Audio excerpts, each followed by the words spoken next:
Girolamo menziona la dottrina milenarista e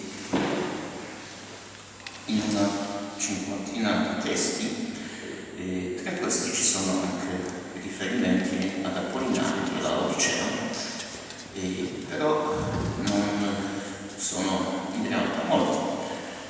Girolamo non badava al fatto che il millenarismo del vescovo di Laodicea era solo presunto e risultava del resto molto problematico. Il Dalmata ebbe modo per apprezzare la profonda erudizione e competenza di Apollinare nell'esegesi delle scritture durante uno dei suoi soggiorni ad Antiochia, probabilmente quello negli anni 377 e 379. Apollinare, si sa, era in una certa maniera il maestro di San Girolamo, però sappiamo che l'atteggiamento antimillenarista di Girolamo era assai noto. Lo stridonense non nascondeva la sua meraviglia, la dottrina millenarista era professata da alcuni fedeli di Cristo e che queste concezioni apparivano un po' dappertutto negli scritti di autori cristiani del secondo e del terzo secolo. Non a caso però lo stridonense considera il fatto che i seguaci del millenarismo furono un gruppo consistente, e dice plurima multitudo, e non solo tra gli addetti alle sette eretiche, ma anche il suo parere negativo sulle speranze millenariste.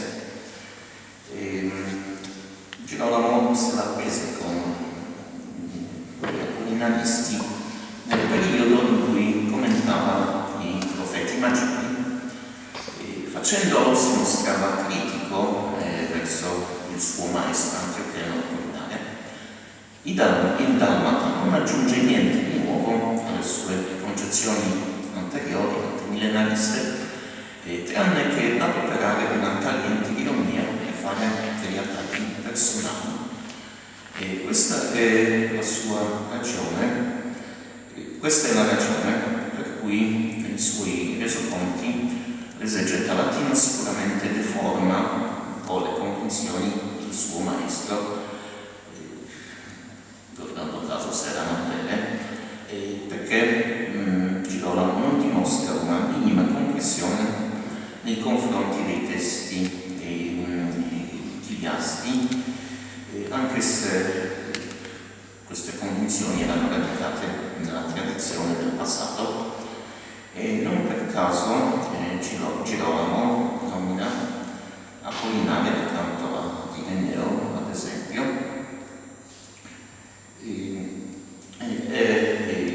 poi per giunta cataloga gli apollinaristi come un gruppo dei seguaci del giudaismo, dei semi-giudei. Lo scontro con il chiliasmo di stampo apollinarista costituiva per Girolamo un'occasione di prendere in mira non soltanto i millenaristi d'Oriente ma anche quelli d'Occidente, che erano più numerosi ancora più forti. L'esegeta latino si batte sulle conclusioni chiliaste rifacendo il commento all'Apocalisse di Vittorino il Pretorio. Di fronte a tante visioni distorte, giudicando dall'esiguo numero dei riferimenti espliciti al millenarismo laodicense, a Girolamo le sue conclusioni escatologiche potevano apparire piuttosto, poi alla fine risulta così, di poco conto. In realtà Apollinare non era l'obiettivo primario della lotta contro il millenarismo, lo erano senza ombra di dubbio i riuniti varie sette di provenienza proprio giudeo-cristiana, giudaizzanti. E tuttavia il tono di aspre polemiche con i millenaristi di ala radicale lo si sentiva fortemente in alcuni passaggi delle opere di Origene che, come sappiamo benissimo, Girolamo traduceva, Nella sua critica del millenarismo, il Dalmata si dimostra un discepolo fedele all'Origene e combatte il chiliasmo difendendo l'interpretazione spirituale di quei passi biblici ai quali i millenaristi applicavano quello letterale, cioè giudaizzante, giudaico. La crisi del millenarismo e il suo declino all'epoca dello Stridonense erano irreversibili. Girolamo si convinse che era necessario rivolgere l'attenzione soprattutto a Vittorino di Pretorio. Di questo autore sopravvissuto, come sappiamo, solo il commento all'Apocalisse. La dottrina millenarista emergeva soprattutto nell'ultima parte di quest'opera e proprio Girolamo tentava di eliminarla nella sua rielaborazione di questo commento. E proprio questo testo di Vittorino sul commento giustifica l'atteggiamento critico dello Stridonense nei suoi confronti del millenarismo. Girolamo non tenne conto che a quanto pare furono le circostanze storiche di indirizzare la riflessione di Apollinare e conosceva la polemica di Dionigi in lotta con Nepote e con i suoi seguaci scismatici. E poi la viva memoria di certi gruppi degli abitanti dell'impero, di Giuliano Apostata, che tentava di costruire il tempio giudaico a Gerusalemme, che questo era un terreno molto fertile per la rinascita del chiliasmo. Girolamo attesta che in Occidente proprio il millenarismo aveva una vita più lunga che in Oriente greco, forse perché mancava una figura Origene con la sua esegesi spirituale, interpretazione alternativa, e senz'altro poi non si è creato un sistema teologico efficace che era in grado di confutare gli errori riguardanti la visione di Asta. Non solo, Girolamo attesta che ad Apollinare di Laodicea si attribuivano non solo gli errori cristologici, cruciali del resto per la polemica anti-apollinarista di vari autori, non solo Girolamo, quelli poi riguardanti l'origine dell'anima umana, ma anche proprio queste convinzioni troppo ortodosse in materia escatologica, e così ad esempio Epifanio di Salamina, ma nel suo Panaria lui afferma che si trattava di un'opinione ripetuta solo da alcuni, proprio nonostante queste accuse di convinzioni millenariste, nel caso di Apollinare si trattava principalmente di un chiliasmo derivato o dimezzato, etichettato come giudaismo ereticale, quindi solo un millenarismo presunto. Girolamo, potendo far leva sugli aspetti letteralisti e sul millenarismo del pensiero di Apollinare, lo fa però nella maniera limitata, perché si vede che apprezzava molto Apollinare come esegeta, e cui la presentazione delle convinzioni millenariste, qui Girolamo è proprio prima si rifaceva al fatto che non neghiamo la risurrezione, ma affermiamo che queste cose non furono scritte per la risurrezione, ma per profetizzare per mezzo della parabola sulla risurrezione. Allora, qui non mi soffermerò su questo brano che ci fa vedere qual era ad esempio il ruolo della Gerusalemme riedificata, e la città santa si presenta come centro del regno millenarista, sognato sempre proprio dai giudei e dai giudaizzanti. A Gerusalemme si uniranno i membri del popolo ebraico per attuare la vendetta contro i romani.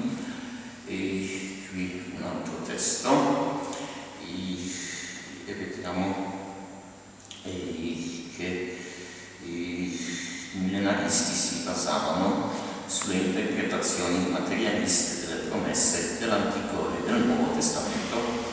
Invece, inoltre, questa dottrina fondava le sue radici nella convinzione giudaica del regno messianico, e quindi in particolare in un linguaggio molto vivace, come potete vedere, qui è proprio presentata.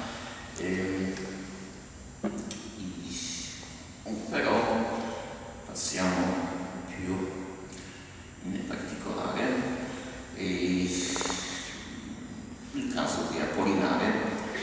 San Girolamo presenta la figura di Apollinare negli Uomini Illustri 26, non menziona lì significativo il suo millenarismo, tuttavia descriveva la convinzione millenarista dell'Albicense del commento a Isaia e Proemio, dove informa che Apollinare aveva cercato di confutare le convinzioni di Dionigi di Alessandria, come dicevo prima, contro l'attribuzione dell'Apocalisse all'autore del Vangelo di Giovanni. Si tratta di una questione del resto molto dibattuta al tempo proprio di Girolamo, in questo periodo della vita della Chiesa. Del resto lo stesso Girolamo ci informa che Apollinare aveva probabilmente composto 2 libri di stampo millenarista, però di più emergeva il problema della canonicità dell'Apocalisse, non solo del millenarismo.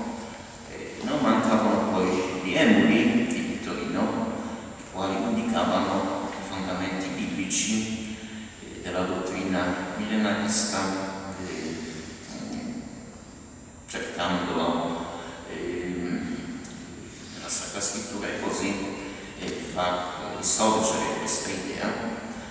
Tuttavia c'erano già le interpretazioni alternative delle immagini millenariste, erano note e radicate, conosciute, e non si poteva più invocare semplicemente alcuni brani profetici Apocalisse come argomento a favore delle immagini millenariste. Apollinare parlava del rinnovo escatologico di Gerusalemme, tuttavia anche qui la frammentarietà della documentazione non permette un'analisi più approfondita, il contrasto delle affermazioni poi degli altri autori. Tuttavia il vescovo della Odicea introduce un cambiamento decisivo. Ad esempio, dice Apollinare che la ricostruzione della Gerusalemme terrestre nei tempi scatologici non è opera dell'Anticristo, come volevano i polemisti antigiudaici, ma del profeta Elia, nonostante alcune testimonianze di questo genere. Non è tanto chiaro se il millenarismo facesse parte dell'insegnamento di Apollinare. Questo resta problematico. Poi alle volte si dice che la Odicea potrebbe sembrare l'ultimo significativo millenarista dell'Oriente, di cui ci sono pervenute le notizie, questa opinione del professor Simonetti, e tuttavia si può dubitare che un personaggio capace di concepire una cristologia che per molti aveva un fascino irresistibile, anche se giudicata erronea, poteva proprio scendere a questo livello dell'esegesi puramente letteraria e si riducesse a vaneggiamenti sul tema della speranza cristiana, come riassume iniziali. Non bisogna dimenticare però che Apollinare si dedicava alla predicazione a livello popolare e certamente questi elementi potevano essere presenti e quindi faceva una specie di captatio benevolenzie verso alcuni dei suoi uditori, dei suoi discepoli. Temi dell'escatologia nella predicazione si saranno importanti e così forse sperava di trarre consenso alla sua dottrina cristologica. Poi Girolamo non sottovaluta queste accuse del millenarismo apollinare perché proprio combatteva il secondo giudaismo come gli altri puntualizza ovviamente i suoi errori cristologici, dimostrandosi piuttosto cauto nell'identificare con troppa facilità l'appollinarismo con il millenarismo. Ciò poteva spiegare anche il rapporto del discepolato con la conoscenza della sua predicazione, il suo insegnamento da parte di Girolamo. A quanto pare Apollinare conosceva la necessità di rinnovamento di alcune pratiche rituali dell'Antico Testamento nel tempo escatologico, ma non celava i suoi giudizi riguardanti l'incredulità degli ebrei. Questa certa schizofrenia è indubbiamente una mancanza principale che gli si poteva rinfacciare. Tuttavia poi Girolamo, se già deve fare qualche accusa, lo fa nel contesto dell'insufficienza dell'esegesi apollinarista. Non solo confuta le impostazioni letterarie nella lettura delle promesse escatologiche, anche poi sul modo, sui particolari dell'esegesi, come qui commenta Daniele, Apollinare di Laodicea si sbarazzava anzitutto in ogni problema del passato per cercare lo sguardo sul futuro.